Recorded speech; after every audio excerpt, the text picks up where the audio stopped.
Read Isaiah chapter 58. True fasting. Shout it aloud. Do not hold back. Raise your voice like a trumpet. Declare to my people their rebellion, and to the house of Jacob their sins. For day after day they seek me out. They seem eager to know my ways, as if they were a nation that does what is right and has not forsaken the commands of its God. They ask me for just decisions and seem eager for God to come near them. Why have we fasted, they say, and you have not seen it? Why have we humbled ourselves and you have not noticed? Yet on the day of your fasting, you will do as you please and exploit all your workers. Your fasting ends in quarreling and strife, and in striking each other with wicked fists. You cannot fast as you do today and expect your voice to be heard on high. And is this the kind of fast I have chosen? Only a day for a man to humble himself? Is it only for bowing one's head like a reed and for lying on sackcloth and ashes? Is that what you call a fast, a day acceptable to the Lord? Is not this the kind of fasting I have chosen, to loose the chains of injustice and untie the cords of the yoke, to set the oppressed free and break every yoke? Is it not to share your food with the hungry and to provide the poor wanderer with shelter, and when you see the naked, to clothe him, and not to turn away from your own flesh and blood? Then your light will break forth like the dawn, and your healing will quickly appear. Then your righteousness will go before you, and the glory of the Lord will be your rear guard. Then you will call, and the Lord will answer. You will cry for help, and he will say, "Here am I." If you do away with the yoke of oppression, with the pointing finger and malicious talk, and if you spend yourselves in behalf of the hungry and satisfy the needs of the oppressed, then your light will rise in the darkness, and your night will become like the noonday. The Lord will guide you always. He will satisfy your needs in a sun-scorched land and will strengthen your frame. You will be like a well-watered garden, like a spring whose waters never fail. Your people will rebuild the ancient ruins and will raise up the old age foundations.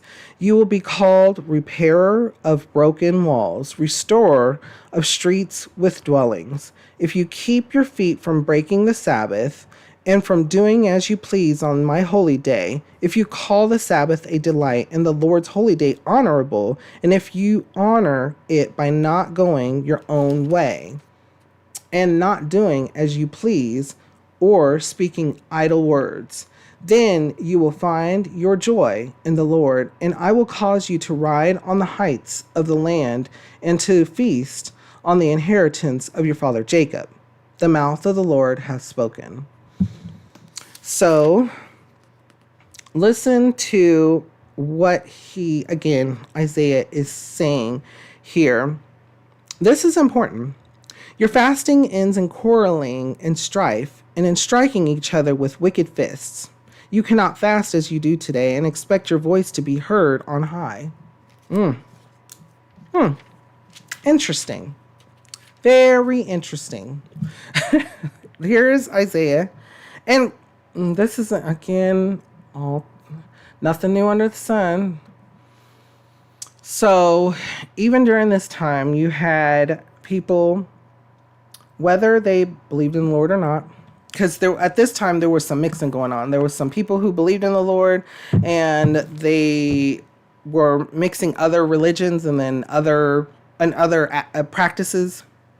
There were groups of people who were just going through the motions and didn't really believe. So you had a combination. So you had that, and they had, during this time, they had quarreling. So not were they just seeking the Lord and asking for forgiveness and asking for help in time of need, but they were quarreling. They were blaming each other. There was hate. There was sin involved, and that was just straight hate of their neighbor, of each other. And the Lord was telling, through Isaiah, he's like, you don't think I see this. I see what's going on.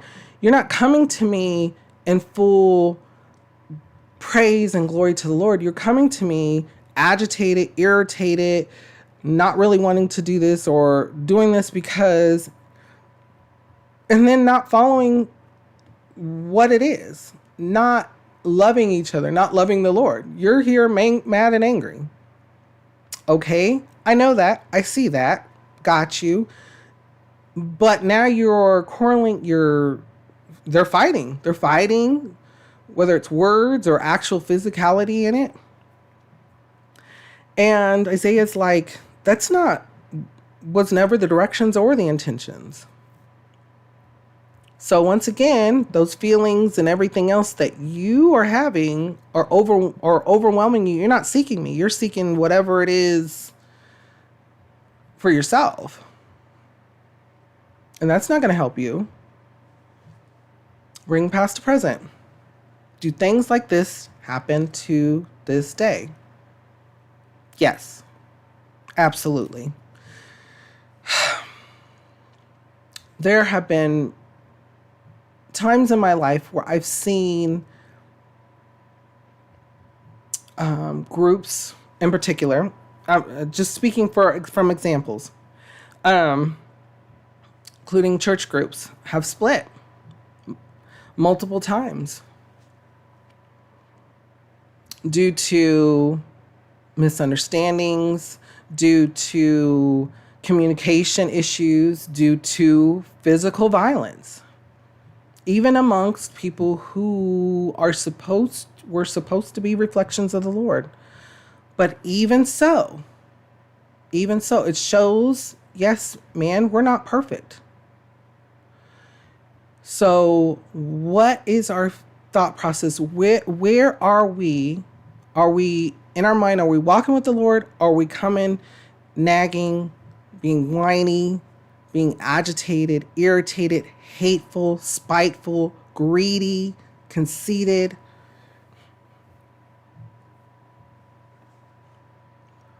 Where does that come from?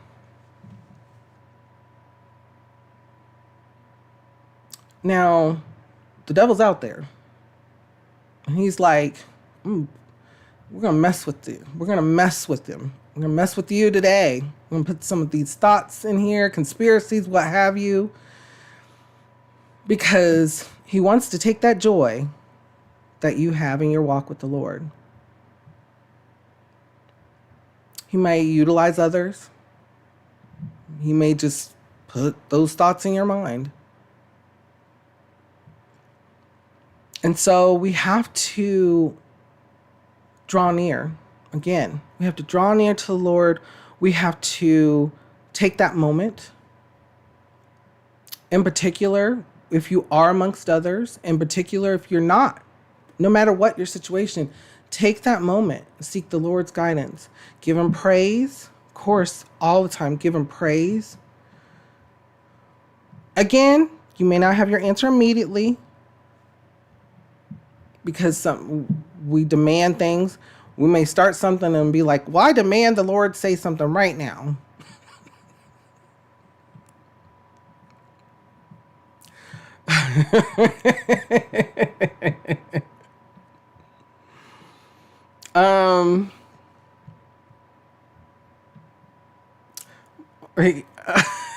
All I'm going to say is allow for the Lord to give you that guidance. Allow for the love to come back and speak.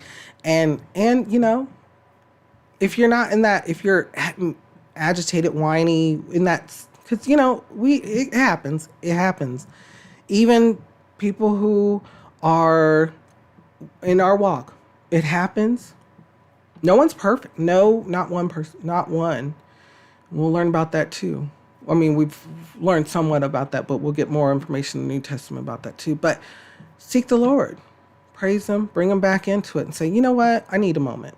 I need a day.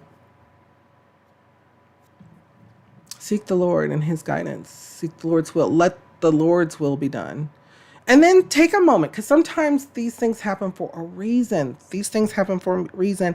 You come to a disagreement, you're like, there's a reason for this disagreement. What is it? What is that disagreement? Where does it lie? Find out. Ask questions. Ask questions. Have a conversation. Turn it from an argument back to a conversation of love. Like, okay, so this is what's going on in my mind. This is how I'm feeling. Be honest. Be truthful. Ask, questions and receive the answers and hear them. Hear the other person or people. Hear what's going on. Because sometimes it's just that. Sometimes people don't feel like they're being heard. Whatever the situation, allow for the Lord to step in. Give that control back to the Lord. Before we go on, what kind of thoughts or feelings come to your mind when we read over this? How does it make you feel and what does it make you think?